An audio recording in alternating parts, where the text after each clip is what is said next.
everyone, and welcome to the Peasant Lounge. I am Rundown 015, and here with me, as always, is Protensis. Good afternoon, everybody. All right. Today we're talking about farming upgrade events and the campaign nodes, particularly in regards to upgrading your gear for characters, as well as we'll be touching on raids. Protensis, why don't you go ahead and tell us about how you go about dealing with the upgrade events? So, upgrade events are actually pretty straightforward for me. I will go into the character itself that I'm looking to gear and check at least one or two of its gear pieces to see if I not only have all the materials for it, or if I'm missing any, to specifically go where that material is at on either the campaign node or its gear event. So if it's a level 3 piece of blue, I'll make sure I hit that question mark on there, that magnifying glass, go to that specific campaign character, like, I don't even know how to describe it, the window where it shows you where everything's at. Make sure in there, I'll go through and I'll check the ones that have either the highest drop rates for campaign, or if it says guaranteed for gear events. And the guaranteed mark, I know both of us are really going to hit on that today, because that is something that when we look at that, we want to make sure that we're maximizing what we spend as well as what we get in return. Right. And yeah, so like for the longest time when I was dealing with campaign events, when I wasn't heavily concentrating, and if you're, this is a good thing to do potentially if you're not necessarily concentrating on gearing up specific tunes at the time and you're just stockpiling gear. So if you're just stockpiling gear, what I will do, so like today's event, as we're talking, is the Mystic Archive event. So it's all blue energy. I will hit the top 3 nodes. So I'll hit 1, 3, and 5. Just to stockpile gear. If it's not a character, because I tend to focus on a character that I'm going to bring up and then focus on that character and try to bring up my roster as evenly as possible that way. So I'll if I'm not worried about that at the moment, at that particular, gear color or whatever, I'll just stockpile, which I'll hit the top 3 nodes because it may cost a little bit more, either through Essence or through Speed Force or whatnot. But you get the biggest bang for your buck out of the levels of gear. You're not like this. The second and third nodes give you a little bit more variety of gear, but they don't give you as much. So what I tend to do is, hit those ones if I'm not farming for a particular character. But if I am farming gear for a particular character and I'm gearing them up, I do exactly what you just said. I will go to the character itself, click on the magnifying glass on the gear, either hit the upgrade event that will give me the biggest bang for my buck for gear, or I'll hit the campaign depending on where I am at for energy and or gems or whatnot. Because of the offer wall, I more often than not will go for the biggest bang, which will be spending a little bit of gems here and there. Not necessarily advisable, but that's what I tend to do. Yeah, I only use Node 2 and Node 4, like you were saying, the multi-drop ones, if I'm already good on gear and I just kind of want to stockpile for the next guy. Right, and if you only need a couple anyway, that might be a good one to hit because it costs a little bit less on Green Essence. Agreed, but it's one that I really don't want to spend like all my night focusing on because of the fact that there's going to be some pieces it drops off. Nothing is guaranteed from that one. Right. Yeah, and the thing is, you want to either hit the nodes that go for high or guaranteed. If it's guaranteed, you definitely want to hit that one because you're guaranteed to get what you're looking for. And the best part about higher guaranteed is if you're either leveling through your account or you're trying to farm, say, bosses in raid, you can also get gear drops, I should say, not bops. It's been one of those days, right? Right on. You can get those from the Chapter 8 campaign. Yep. And we'll be touching on that as well. I don't think this one's going to be nearly as long as our character farming podcast based on that. But yeah, it's how I feel the most efficient way of gearing your characters are. Especially if that's what you're looking to do. If you're looking to gear your characters and going through the particular specific character that you're looking to gear, clicking on that magnifying glass and just going to the exact node that you need to get will help you gear your character faster. It'll help you and you'll find that your character is working way better than it was before. Um, and because the rings and the leveling is nice for the characters, but the gear is really what makes them at their most powerful, just raw power wise. It increases all their stats except for speed because speed doesn't get increased by anything. The only thing I really wish that they did was they put blue rings on one of those campaign nodes. Oh my god, would they please? Blue rings, dude. Know that mid game and late mid game towards end would just be like, I love you so much if you did this. And actually, since we're talking about the upgrade events, essential powers and fearsome powers are the ring farming upgrade events. What is your normal tactic for obviously farming blue gems because blue rings because that's what we're talking about. Green rings are easy to get, and I have found that I've an overabundance of red rings, and white and black don't come into play until much later. What is it? It is 2 if I'm farming straight blue. Yep. And is it, I want to say it's 4? The blue and The, red one? the last node is the blue and the red one. Yep. Yeah, the last node, the blue and the red. Yep. Because I'm at the point where red is actually becoming scarce for me, Oh, okay. Okay. which is weird because I never thought I would be there. Because much like you, I was like, oh, I've got an abundance of this, and then it was like, oh god, they're gone. Yeah, I've nearly. I am about 60 away from having 1,000 red rings. So it's those two, either one for me, depending on which character I'm going for. If it's one that's already been ringed to a certain point and I'm just finishing them off and getting them like 60, 62 or whatever, it'll be the blue and red one. Yep. If it's a newer character that I'm taking up from scratch, just to make sure that my green don't fall below a certain point, it'll be that second one with green and blue. Yeah, I feel like I'm in agreement with you. I tend to do that as well. When I feel that I'm in a comfortable spot for green rings, I will just farm the last node for those ones. Um, but I agree with you. If I'm getting to a point where I'm not comfortable where my green rings are getting, I will go to that second node and farm for both. So yeah, I And definitely agree with you on that. and a little hint, some of the characters I don't have fully ringed because one of their moves does absolutely nothing for their move set for me.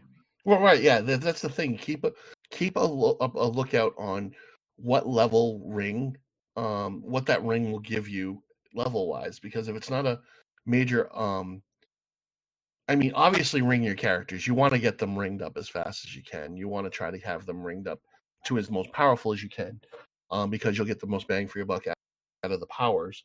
But if you're at an in between level and you can another power something good like more turn meter or another strength up or intelligence up, I would go for that power over the one that's just going to give me a little bit of a damage bump. Well, like, say, Hawk Girl, for Hawk Girl, example. for instance. Yep, I knew you were going to go there. At power to the 9th or power to the 9th power, Yep. it's 5 of 9 for me. Yep. Her Thangarian Strike, her Charged Blow, her Heavy Strikes, all almost max for her. Because I can, okay, so she's not going to get a little bit more of her debuff chance, whatever, but does that actually affect what she needs to do for me, which is her stuns? No. So I can kind of hold that off and get that later because I don't need that as a pressing thing for me. Right. And that's one of those things where you have to make that judgment call. Like, you can listen to us on that one, but really that's just your play style coming in. Yep. Most definitely. And that's the cool part about it. Even in builds, like, everything is standard. Oh, cool. We've got the same character with the same gear and the same moves, but we can take different abilities to different levels depending on what we need them to do, or if we have a character in the background that can do that for us, that we don't have to worry about taking, this character to do the specific job. This one does all of that for us. Right. Like for instance, like we know a lot of people tend to like the do as much damage as possible as fast as possible. A lot of people like that, and that's a perfectly valid way to play the game.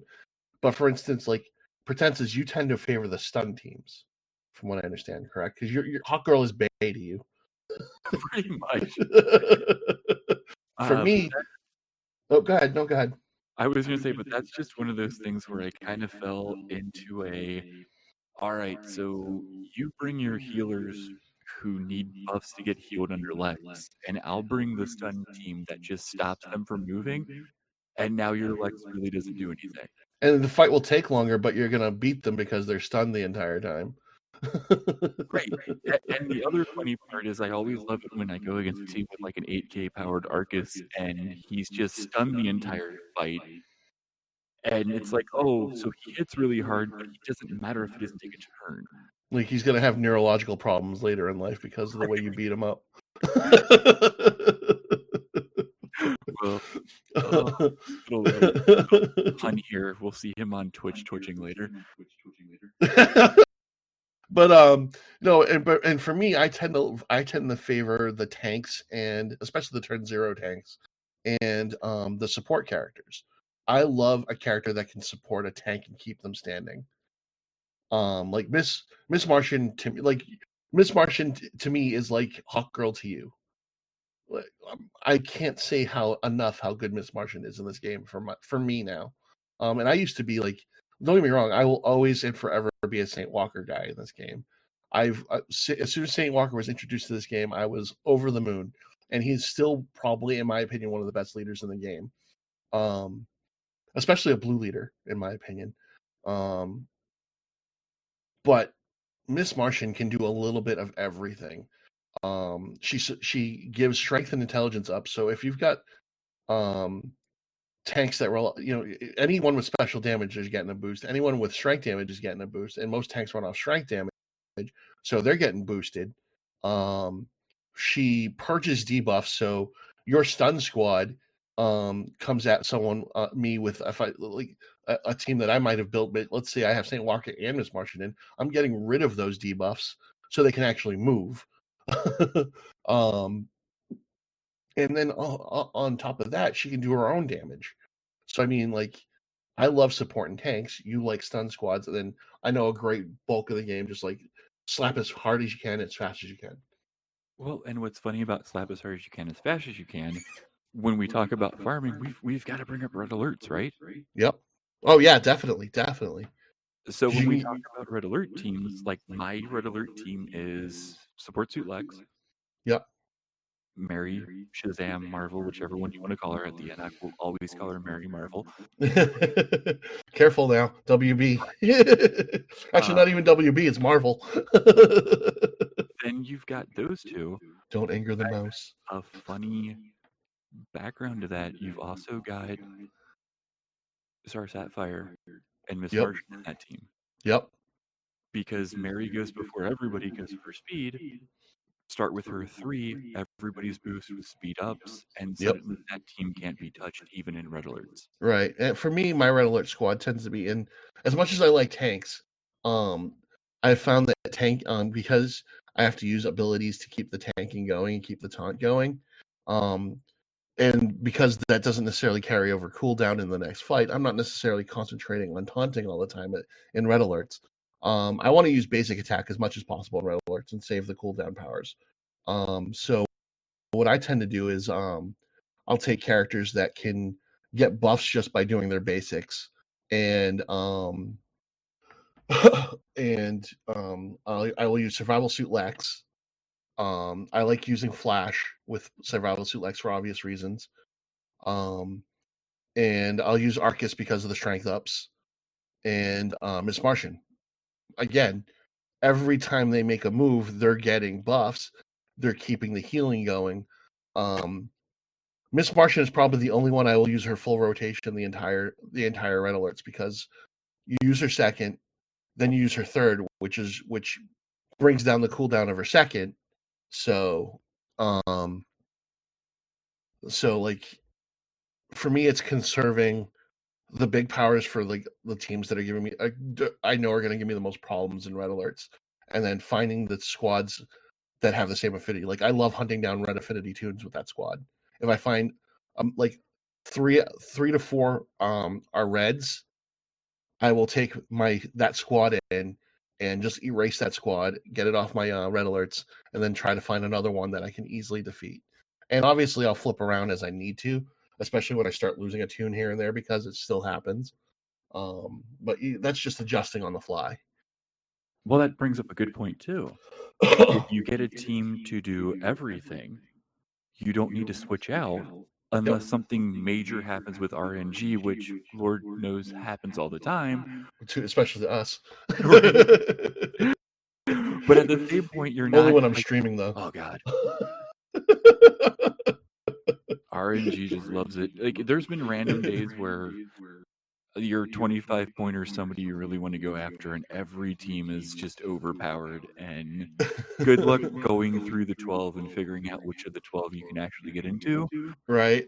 Everybody's 5K power above you. You're just like, okay, thanks, WB. Didn't even know what you needed. But that's why for me, like now, when I stream DC Legends, I will try to make sure I do the red alerts all once, just to make sure I get all the rewards in that red alert, and then I'll reset before I stream because I like to stream my red alerts. I know most people don't like doing that, but I like to, and and that way I can actually show some red alert content, and not necessarily lose out on getting the rewards that I desire. Absolutely. But actually, what's funny? I told you about this over the weekend. Power Girl was the 25 pointer. I think was it Saturday? Was it Gear Day or Saturday? I'm trying to remember. Well, either way, over the weekend she was the 25 pointer. I reset my red alerts 3 times because I was that close to getting her to L3. This is how you know you're a streamer because every day blends together. That was yesterday. That was yesterday. Okay, yeah, exactly. This 2020, man, it's still like Oh God. it's still March in my mind. Um, but yeah. So like I reset that 3 times because I was that close to getting Power Girl to L3, and I was like, you know what, that's gems well spent in my opinion. Oh yeah. I think But yeah, so did you have anything else to add on as far as the red alerts go, or? no, because I think that covers everything. Just like pretty much make sure you have a team that can complete them, and if you need help with that, you know where we are at to ask questions about that. Absolutely. Sorry about the coughing, guys. I've been a little congested over the last week, so I'll try to mute my mic, but I don't always make it. Oh, it Made happens. it that time. um, so that brings us to the campaign, farming materials out of the campaign. So the campaign, you can do it a couple of different ways. If you're looking to farm strictly green rings, I tend to go to the last node of chapter 1 and just farm the heck out of that. Yeah, it's got red level 1 materials and red and level 1 XP mats, but if you're just looking to farm rings, that's the way to go. It costs the least amount of energy, and this is normal campaign, by the way. This is not heroic, because the heroics you can only do 3 times before having to reset it with gems, but you can do the normal mode all day, every day. Um, and if you're willing to spend the energy on it, you just go in it and you just farm green rings all day.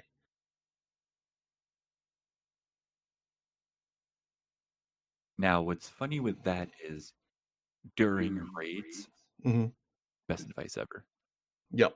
If you're Best looking advice. to if you're looking to spawn the maximum amount of bosses, that's the way to go. The last node of chapter 1, and that way you're also farming rings. Now, I'm going to propose something to you on the ring farm for days when you're not doing that. Mm-hmm. Chapter 6, last node. Chapter 6, last node. I'm in the game right now, so I'm just going right to it. So, Chapter 6, last node has a medium drop rate on it, Mm-hmm. which is a little bit higher than the end of Chapter 1, Okay. and it's only 2 more energy. Okay, all right, I see what you're saying. So you're actually it's 3 more energy because chapter 1's 5, this one's 8. Yeah, so 3 more energy, right? Yeah, so 3 more energy. So yeah, okay, all right, yeah. If the increases a little bit more on that, I would probably do that. That makes a little bit more sense. But if But you're farming bosses, chapter 1 last node. I had just remembered that when you said that because I know we were Yeah. talking about it earlier, and I'm like, "Oh, yeah, I farmed chapter 1." I was like, "Oh, wait a second. If I'm strictly going green rings, there is that one." Okay. All right. All right. Yeah, I didn't even think of that one. That's good to know. See, I don't know everything. It I wish I knew half of what I think I knew. Right? But yeah, however, on the flip side, if it gets to a point where your green essence is getting low, and you want to strictly farm green essence, chapter 8, any node in chapter 8 really.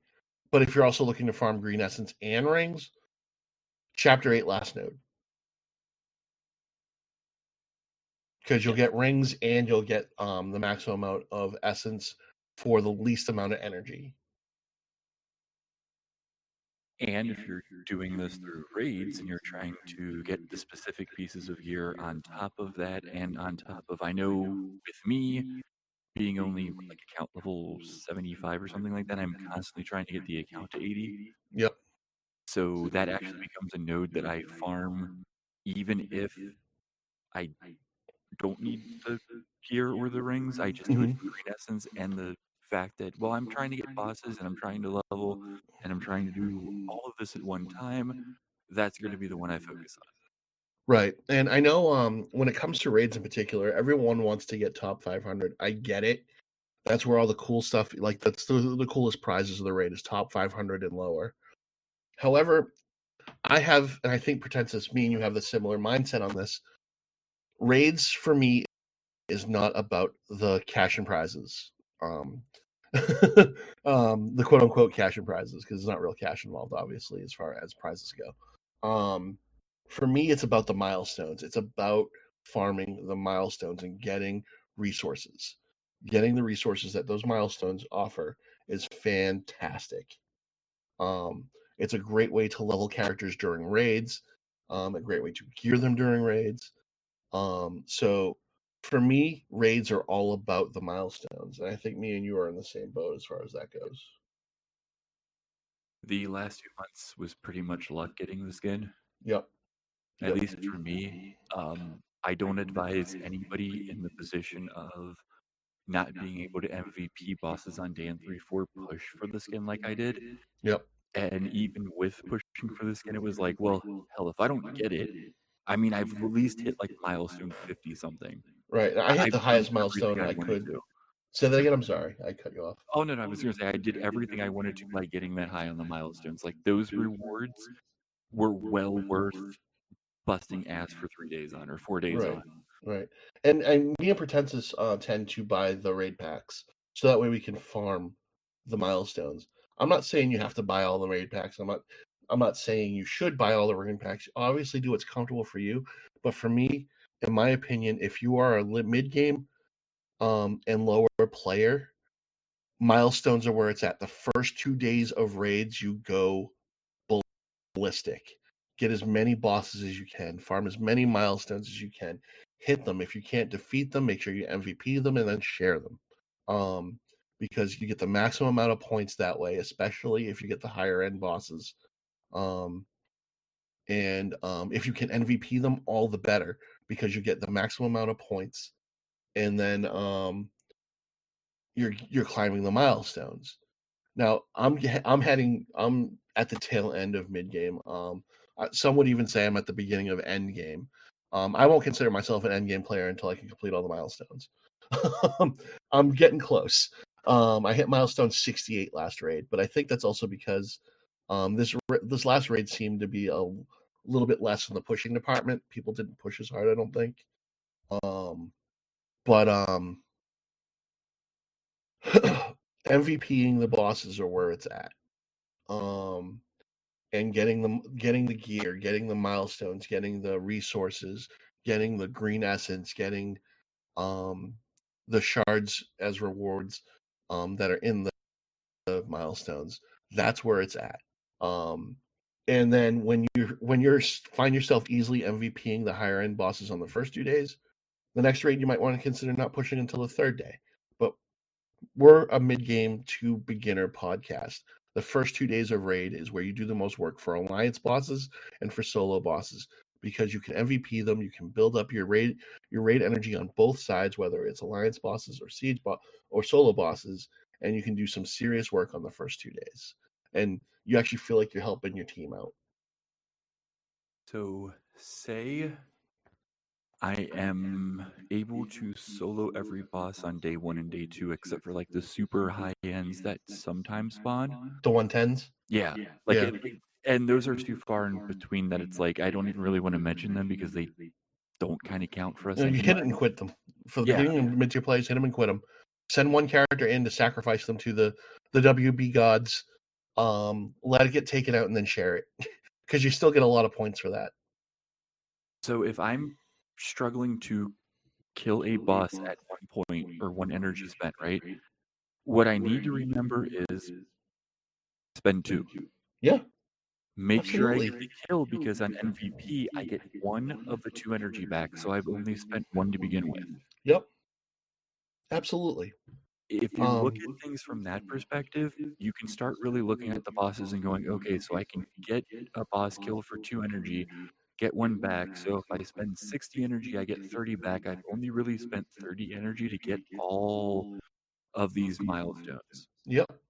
And if you find yourself low on solo boss energy, um, and you can MVP the alliance bosses, especially on the first 2 days.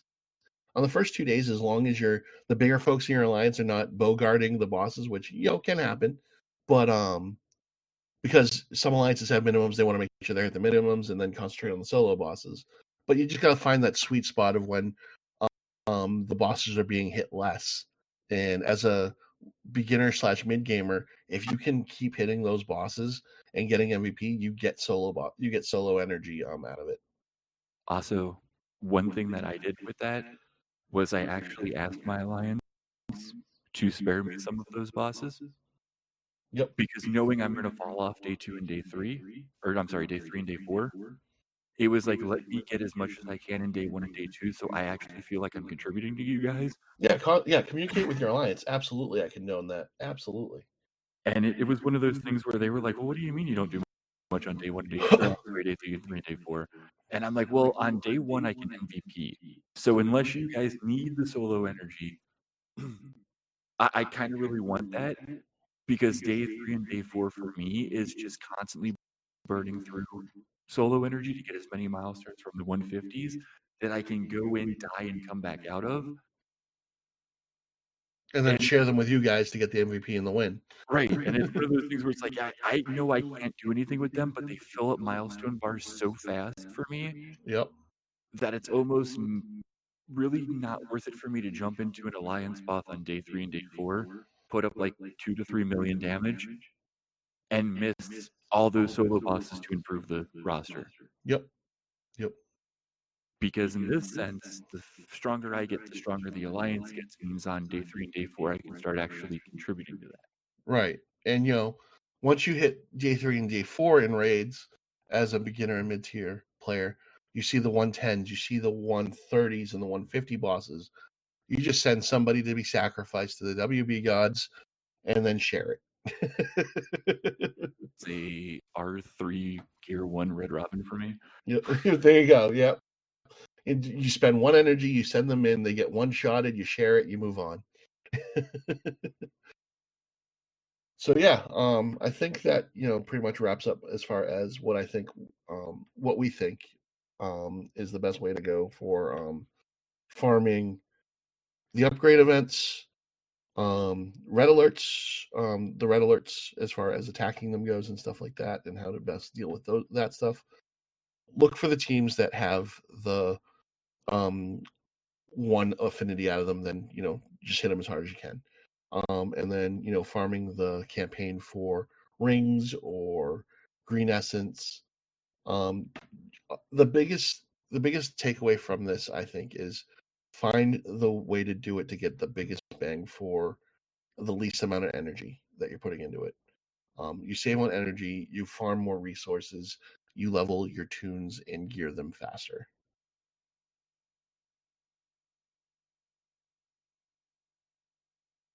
Can't add anything to that. That was great. Thanks. So I think we've kind of taken this to its finality. What do you think, Pretends? You should wrap this up? Yeah, and I do want to say something because of the time of year we're at right now. Sure. Um, we're vastly approaching Christmas here. I will speak for everyone on this one. Have a happy holidays, guys. Thank you for everything throughout this year. Not only what you've done for me, but what you've done for Run and Yep. everyone else. It's super appreciative. You've guys have helped, build somebody who went through a lot of stuff last year up, and I will always be appreciative of that.